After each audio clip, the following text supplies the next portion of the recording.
Bonjour et bienvenue dans Les Experts. Aujourd'hui, je reçois Clairvoyance. On va parler de YouTube, on va parler effectivement d'oracle, on va parler de l'âme, on va parler effectivement de tout ce qui vous permet de mieux comprendre votre avenir, votre présent et votre futur. Bonjour Claire. Bonjour Philippe. Alors, comment tu découvres la voyance? Raconte-nous un peu. Alors, comment j'ai découvert la voyance? Très jeune. Très jeune, à l'occasion d'une soirée que l'on faisait chez mes parents. Et mon papa et mes frères étaient adeptes au jeu du tarot. Et ils m'ont appris très jeune à jouer au tarot. Et c'est en retournant un jeu de cartes que j'ai vu apparaître des scènes de vie. D'accord. Et j'ai bien compris que je voyais pas la même chose que mes frères. Bah oui. Et ça a commencé comme ça. Et ensuite, donc tu décides de creuser un petit peu plus le domaine? Alors, au début, je me rends vite compte que je ne vois pas les mêmes choses que tout le monde. Et du coup, je suis un peu dérangeante avec mes questions. Donc, du coup, j'abandonne cette idée et je laisse ça dans un coin. Et puis, très rapidement, j'ai perdu ma maman dans un accident de voiture et cet appel s'est remanifesté. C'est-à-dire qu'à chaque fois que j'avais un événement choquant, brutal dans ma vie, ce don s'accentuait de plus en plus. Comme si c'était un moment révélateur. Il y avait quelque chose en lien avec les événements, on va dire, puissants émotionnellement. Et à chaque fois que j'ai eu un événement, et j'ai eu beaucoup d'événements jusqu'au jour où j'ai dit, il faut que ça s'arrête, quoi. Il faut absolument que je comprenne ce que c'est en train de me dire. Et donc là, tu as décidé de pratiquer, quoi. Pratiquer tout de suite, non, parce que tu ne te sens pas légitime. Mmh. De quel droit tu pourrais prétendre savoir des choses plus que les autres? Ça a été très compliqué pour moi, la légitimité.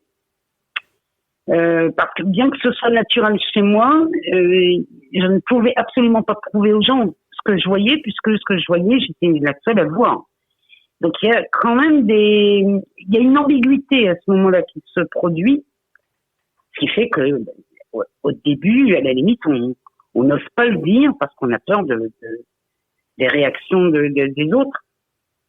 Donc j'ai été jusqu'à l'âge de l'âge de 12 ans jusqu'à l'âge de 17 ans, j'ai préféré garder ça pour moi. Et à l'âge de 17 ans, j'ai acheté mes premiers tarots. Et là, j'ai pratiqué toute seule. J'ai pratiqué tout seul chez moi. Et puis un jour, une copine est passée, elle a vu mes tarots sur la table. Elle a été intriguée en me disant, tu lis dans les cartes. Et j'ai été surprise que pour elle, c'était quelque chose de courant. Donc j'ai commencé à lui faire les cartes. Et puis dès l'instant où j'ai commencé à faire les cartes pour quelqu'un, eh bien, j'ai commencé à croiser des gens qui me mettaient sur la route. J'ai croisé des médiums, j'ai croisé des voyants, j'ai croisé des chamans. Et à chaque fois, ils m'encourageaient dans cette voie, ce qui fait que tout s'est développé comme ça petit à petit. Et après, tu décides d'en faire ton métier. Et après, je décide d'en faire mon métier, mais très, très tardivement, puisque dans ma vie, j'ai été accompagnée d'un mari qui voulait bien de ce don, mais pour son usage perso. Il n'était pas d'accord pour que je le divulgue. D'accord. Pardon. Donc, j'en ai fait ma profession depuis quelques années seulement. J'ai pratiqué beaucoup pour des amis, des voisines, enfin comme quand souvent on a un ami qui est plombier, on lui demande de venir avec sa caisse à outils. Eh bien moi, souvent, quand j'étais invitée, on me demandait de venir avec un jeu de cartes. Et puis jusqu'au jour où tout le monde me disait, mais Claire, pourquoi tu n'ouvres pas ton cabinet? C'est stupide d'avoir un tel don et de ne pas le mettre au service des gens. Donc c'est ce que j'ai fait. Et puis le confinement est arrivé et ce qui a explosé en fait, c'est ma chaîne YouTube. Justement, tu me donnes l'enchaînement. Moi, je t'ai découvert effectivement sur YouTube parce que je regardais mon horoscope et donc dans les propositions de YouTube, je suis tombé sur toi et donc je regarde assez souvent effectivement tes horoscopes. J'aime bien parce que c'est t'as une tonalité, t'as une façon de faire qui est agréable, conviviale et donc on prend plaisir à écouter effectivement ce que tu nous révèles pour notre avenir et en même temps effectivement eh bien on prend plaisir à te suivre quoi. Ah, merci, ça me fait plaisir. Alors, Le but, oui, oui, oui. le but justement de cette chaîne, c'est de prendre du plaisir à écouter ce que les cartes nous disent. J'ai vraiment créé cette chaîne YouTube. Le premier but, c'était de pouvoir continuer à communiquer avec mes clients. En fait, au départ, je ne le faisais que pour mes clients, puisque je voulais garder un contact avec le confinement, on ne pouvait plus se voir.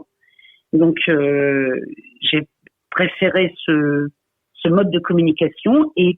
Mais vraiment, Philippe, quand j'ai vu que ça prenait de l'ampleur, j'étais la première surprise.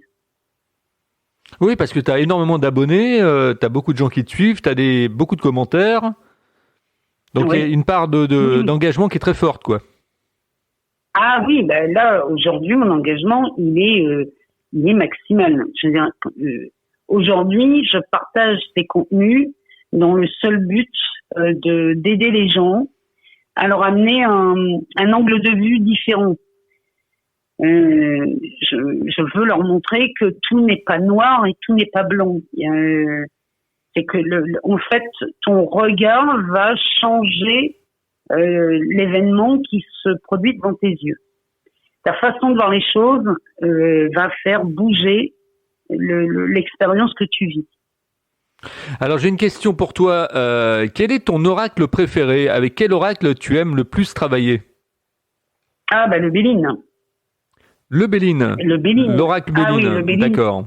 Ah oui. Le Béline, ça a été une longue histoire avec le Béline. Et ça fait 30 ans que j'utilise le Béline. Mm-hmm. Les premières années ont été difficiles parce que j'avais l'impression que le Béline c'était pas du harcèlement, j'avais vraiment l'impression qu'il m'engueulait. Je suis désolée du mot, mais j'avais vraiment cette impression où il m'agressait à chaque fois que je l'utilisais. Et en fait, cette agression, je l'ai compris assez rapidement, c'est qu'il me demandait d'être authentique. Ce que je prenais comme agression, c'était ça en fait. Il me disait, Claire, sois authentique. Parce qu'il y avait des choses, quelquefois je voyais des choses que je n'osais pas dire. Ou je ressentais des choses que je n'osais pas partager. Et le Béline n'aimait pas quand j'agissais comme ça. Donc j'avais l'impression qu'il m'agressait derrière. Donc je rangeais le jeu en me disant non mais c'est trop violent, moi je peux pas jouer avec je peux pas lire dans le Béline, c'est trop violent. Et en fait, la violence que je voyais dans le Béline, c'était le reflet de cette propre violence que je me faisais ne pas dire les choses. Mm-hmm. Parce que quand tu vois un événement et que tu ne le dis pas, toi tu l'as vu et tu te fais violence parce que tu vois quelque chose qui n'est pas forcément agréable, et par peur de choquer l'autre, tu ne le dis pas. Et le Béline, en fait, est en train de me dire, Claire, tu dois le dire. Et oui. Quand j'ai commencé à être dans cette authenticité, à dire les choses aux gens telles qu'elles venaient, et bien le Béline s'est ouvert à moi et la communication ça a été d'une fluidité extraordinaire dès l'instant où j'ai été authentique. Et quelle est la lame du Béline que tu préfères le plus? Ah bah la carte bleue. La carte bleue, oui. Ah bah la carte bleue, elle est extraordinaire parce que quand elle sort, elle est en train de nous dire qu'il y a un retournement de situation qui est en train de se produire et que évidemment les événements vont prendre une autre tournure. Ce qui était catastrophique devient beaucoup plus confortable. Donc la carte bleue, moi, c'est celle que je préfère. Ça, celle-ci, quand elle nous fait le plaisir de sortir, elle nous annonce déjà une résolution d'une problématique. Et il y a une particularité avec le Béline, c'est qu'il chauffe les mains. Il y a un côté magnétique avec du magnétisme avec ce jeu. Ah ben, il chauffe. Moi, des fois, ça me pique les mains tellement c'est chaud. Mm-hmm. C'est limite brûlant, mais j'ai cette sensation de picotement par la chaleur. Et oui. Mais c'est un jeu dès que je le sors. J'ai fait l'expérience il y a peu de temps sur une terrasse parisienne où je faisais plaisir à un ami, où j'ouvrais le Béline pour lui faire plaisir. Et ce qu'il y a de dingue, c'est que dès que tu sors un Béline, il attire tous les regards. Les gens sont attirés par ces cartes et il a quelque chose de mystique. Alors, quel conseil tu donnerais à une personne qui a envie de se lancer dans la voyance maintenant, qui t'écoute et ça lui donne envie, et quel serait le conseil que tu lui prodiguerais? Alors, de ne jamais lire les notices des oracles. Parce que lire une notice d'un oracle, c'est se fermer définitivement à une définition. Alors que la voyance, c'est apprendre à élargir les définitions. Tu vois, quand élargir les définitions, c'est par exemple quand quelqu'un ne répond pas à un message. Imaginons, tu envoies un message à un amoureux ou une amoureuse et la personne ne répond pas dans l'heure.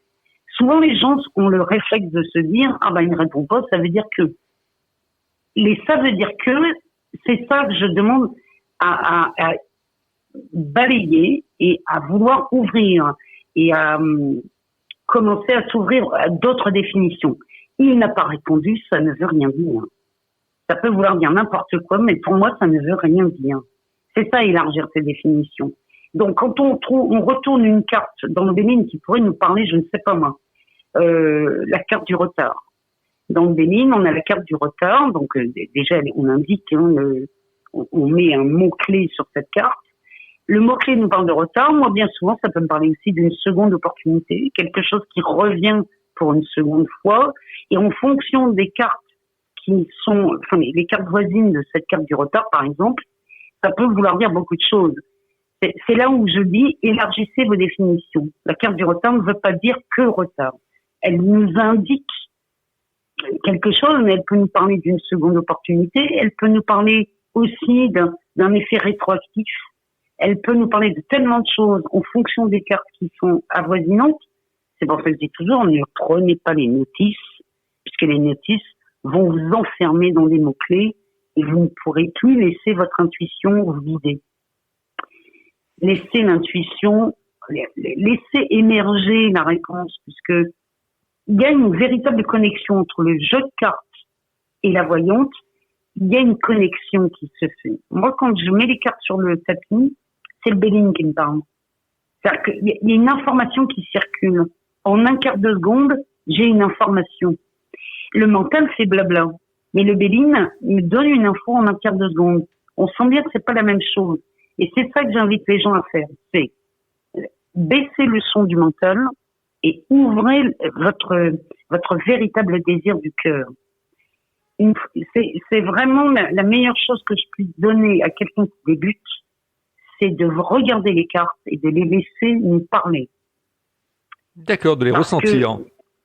Voilà, c'est des ressentis, c'est des informations qui passent et on le sent. Quelquefois, je touche les cartes, j'insiste, je caresse la carte, je la touche entre mes doigts et parce qu'elle me donne comme si j'avais comme si tu avais du jus d'un fruit, tu sais, qui débordait. Mmh. Et le fait de toucher la carte, l'information déborde.